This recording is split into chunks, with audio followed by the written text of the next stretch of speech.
Welcome to the Humour in Games podcast, an analog and video games podcast about how humor is experienced, designed, and analyzed in games. We are Scott DeYoung, Mark Lajeunesse, and Andre Zanescu, and we'll be your guides in this 6-episode series. Throughout each episode, we'll break down different theories and forms of humor. We'll draw on interviews with designers, critics, and academics as they discuss the different aspects of humor, their own lived experiences, and how their work utilizes humor in games.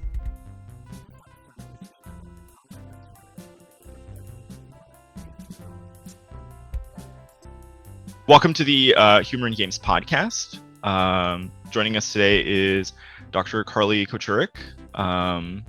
Would you like to introduce yourself and tell listeners a little bit about your research and what you do? Sure. My name's Carly Kocurek. I am a cultural historian. I focus on video games. My first book is a history of the arcade in the United States, focused on kind of how arcades intersect with ideas of masculinity at the time. I wrote a second book about the game design work of Brenda Laurel. I have a third book project on Ultima that Matthew Thomas Payne and I have worked on for like a decade that hopefully is forthcoming soon, but we'll see. And then I'm currently working on a history of the Games for Girls movement. This is fantastic, like such a wide variety of work. I'm curious, how do you feel that humor intersects with the work that you do, if at all? Yeah, well, I think for anyone that teaches, I think humor is absolutely kind of like one of the tools in your set when you're teaching.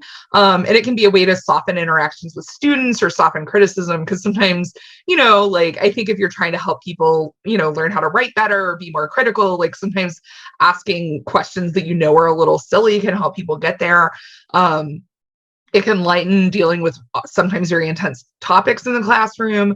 And I also find like a lot of marketing and advertising really relies on shifting ideas about what's funny, right? And so I think a lot of times we're kind of looking at kind of breaking down things that are supposed to be funny and thinking about like, well, who's that funny for, or like who's it at the expense of? I mean, definitely if you look at video game advertisements from like the early to mid 90s, like they're really, really, really sexist. They're also really, really, really anchored in humor. It's just sexist humor, right?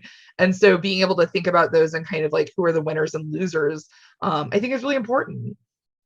Do you think that games or video games have a kind of special handle on how humor works, or was it just a feature of the times in the 90s?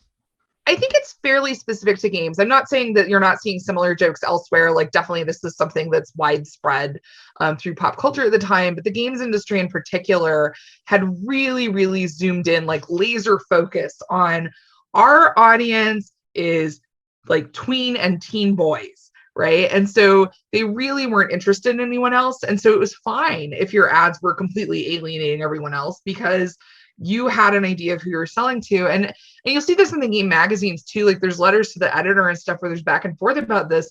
And they're just like, our audience is only this, right? And so it's in some ways like the humor actually functions as a filter, right? Like they're actually using it to tell people who this is for. And yeah, games does it, I think, in some ways to a greater degree than other areas of pop culture do at the time. I'm curious because you've written extensively about different eras of game culture as well. So you've written about the scandal with Death Race, you've written about arcade culture, and obviously you're still working and writing now. Do you feel like humor has shifted or changed in these eras of different game technologies? Yeah, I mean, I think there's a lot of shift in terms of who we think games are for, right? So like if you look at really early games, like I'm talking like, the Pong era, like 1972, like through most of the 1970s, arcade games are really kind of being marketed as for adults, right? Like they're really intended to be bar games or to go in bowling alleys or other places. So like children are playing them, but they're not necessarily the primary consumer. And similarly, if you look at console ads from the time, and Michael Newman's written about this a lot, Rayford Gwen has written about this a lot. You see these ads of like families playing, and like they'll have like the grandmother playing, and it's like a little bit jokey, but not super jokey, right? Because the joke is your whole family will want to play this and you'll all line up in the living room. So that's actually kind of a joke about inclusion, right? Or about like it being for everyone. After the big crash in like 82, 83, that really starts to shift. And so the industry like kind of retreats into itself and gets really, really focused on what they see as their core audience. And so they're only selling to certain people. And that means it's fine to alienate everyone else, right? But there's always been kind of, and I think this has to do with the diversity of the workforce and things like that. I mean, definitely the games industry for a very long time had kind of like a default kind of like heterosexist masculinist humor where it's like jokes for straight dudes, right? Like, and so you have things like Atari's Gotcha that gets called the boob game because they make the controllers like these pink rubber globes, and then like the ad is a woman in lingerie, maybe being chased or maybe they're dancing. It's unclear, right? And so there's things like that where it's like, okay, like I can tell this is like supposed to be fun, but who is it fun for, right? Similarly, if you look at the computer space ads, right, which is the game that precedes Pong, right? They actually have this like the beautiful like fiberglass cabinet is like, and it's being shown off by like a woman in lingerie, which is like the same way you sell like boats and cars and stuff to some extent, but like it's a weird choice, right? But it's also a choice that indicates kind of like who's meant to be consuming this thing or who do they think actually cares about this thing. So you see a lot of that. I mean, obviously, like there was just a really good episode of Decoder Ring about, you know, Custer's Revenge and the way that that game is kind of like billed as humor, but it's like not funny. It's actually like super appalling because like the only joke is like about raping Indigenous women, which is like horrific, right? And I think the people making it thought it was a joke or like because they don't have to think about how other people feel or exist or something, but like it's appalling. But I think if you look more recently, like I think things are shifting. I think a lot of the early games that are funny because they're like Spencer's gift store, like weird sexist joke funny. And I think we're seeing like a broader array of things being made by a broader array of people, and that like makes things more interesting. One place that we do see humor in games I think we should really pay attention to and be alert to is in trolling, right? Because I think a lot of times you get this kind of like jokey racism or like jokey anti-Semitism and like those actually like ironic Nazism is like still Nazism. And we have to be really, really careful about brushing off appalling things because they're jokes, because that's actually like, just because it's a joke doesn't mean it's not worth taking seriously, right? And like they've shown this with groups that participate in like helping de-radicalize people, and they've shown like this is a recruitment strategy that you like tell like a racist joke and see how people react, and then if they're like willing to laugh at your like kind of not too terrible racist joke, you tell a worse racist joke and a worse racist joke, and then you just say racist stuff, and now you know they're on your team, right? And so I think it's always worth being alert to those things and shutting those things down because it's not a joke, right? And this is something that there's a long history of this. It's something like Start writes about with anti-Semitism, right? That like this is something people do as a deliberate strategy. And so we need to take that very, very seriously and be very, very careful. And it always like feels awful to engage with this because like nobody wants to engage with like deeply offensive things. Like it feels gross and you just kind of want to exit. But it's also like something we have to pay attention to because it does escalate, right? And it's something that can kind of seep into the broader culture and become kind of normalized, and it shouldn't be normalized. The other problem, of course, is like people say these offensive things in a jokey way, and you're like, hey, that's not okay, that's really offensive. And then they like act like you're an idiot for taking them seriously, but like you're not an idiot. You actually know, right? Like they were serious. They were just masking it as a joke so then they can tell you you're the idiot. So it's really messy. And I think we see a lot of that around games because games like prioritize play, and there's like a lot of sense of testing boundaries and kind of like things existing outside the everyday world, but they don't exist outside the everyday world. They're part of the everyday world. And like we're building it every time we let one of those things go by uncommented upon. To your point, and I was going to ask you, but we've like gone into it already, which is fantastic. Do you feel like discussions around jokes, right? The idea that it's just a joke, are sort of dovetailing with discussions about violence or content under the broader umbrella of it's just a game, right? We shouldn't be taking these things seriously because they're part of leisure and they're not part of, quote, the serious world or the real world. Yeah, I think we get that a lot, right? And I think there's a lot of nuance to these discussions because as someone that's written a lot about violent games and about kind of like discourse around violent games, there's very little to no evidence that violent games cause some kind of like one-to-one real world violence, right? Like that's not happening.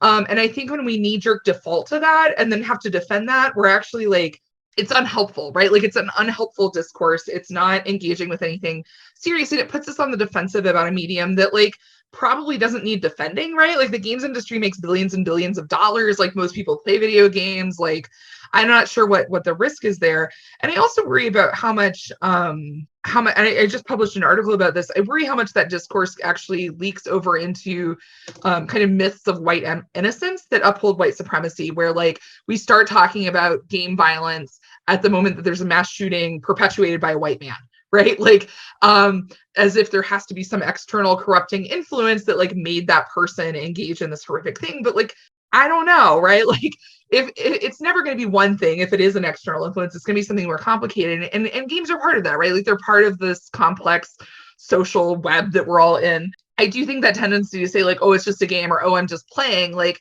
it's still, you're still causing real harm. And we talk about a lot about this with sports. I think it's somewhere this is really obvious, right? So if you play like contact sports, if you played rugby, like I played rugby and I loved playing rugby, I miss playing rugby. And in the game, there are things you can do that are like completely unacceptable outside of that, right? Like you can't just like tackle someone on the street. Like that's assault, right? But like in the game, it's part of the game. But if you blow your knee out in the game, your knee is still blown out when you walk off the field, even though like that happened in the game in circumstances in which like it was okay, quote unquote.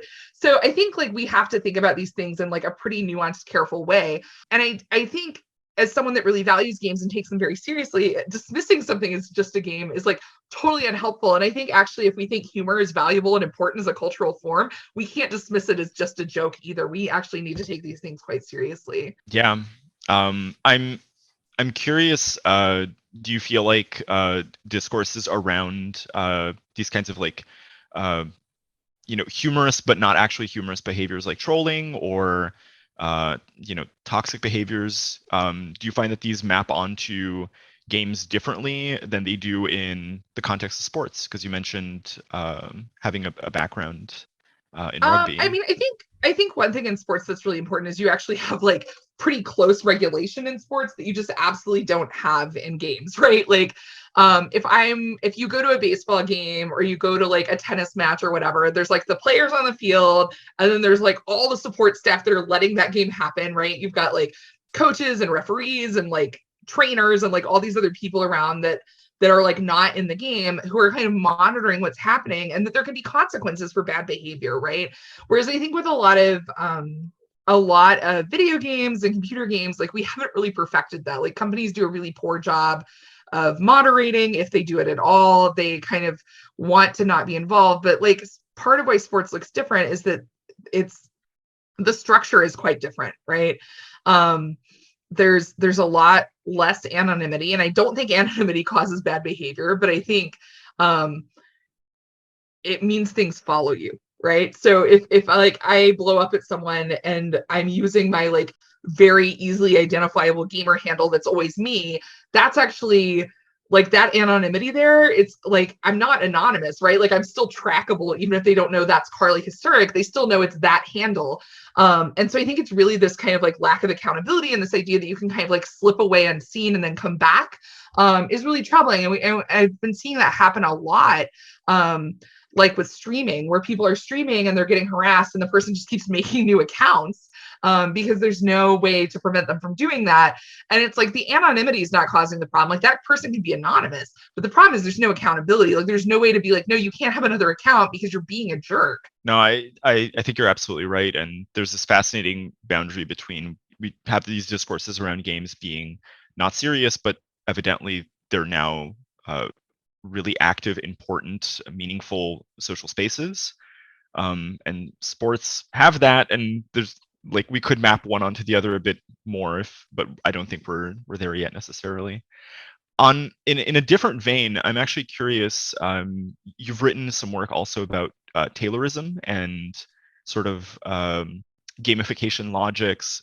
I'm curious, do you find that humor in games is also sort of this mechanism of orienting play or orienting game experience that's productive in like the industrial sense, or That's a good question. I find often like the games that are being used in that way I'd written about, right, in this very kind of like training games kind of way, are often like really humorless, right? Like there's like zero room for laughter in those.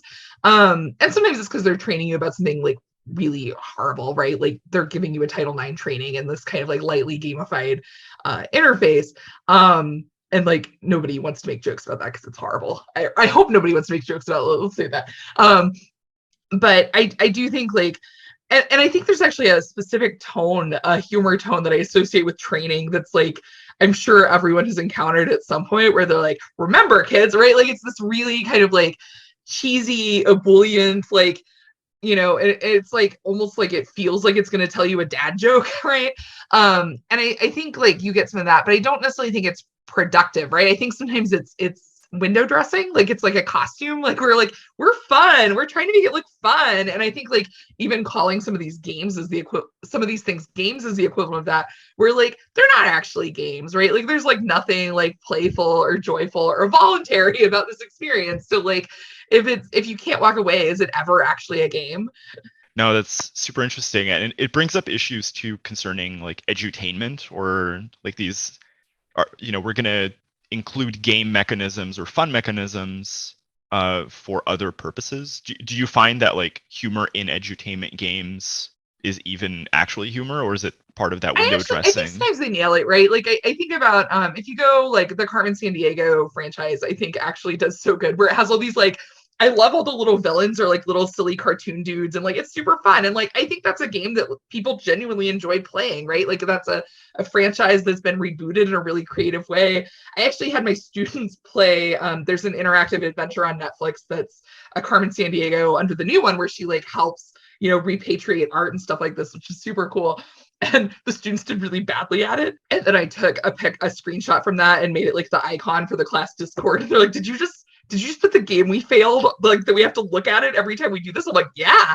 And I'm like kind of messing with them a little, but it's also like funny that we as a class played this game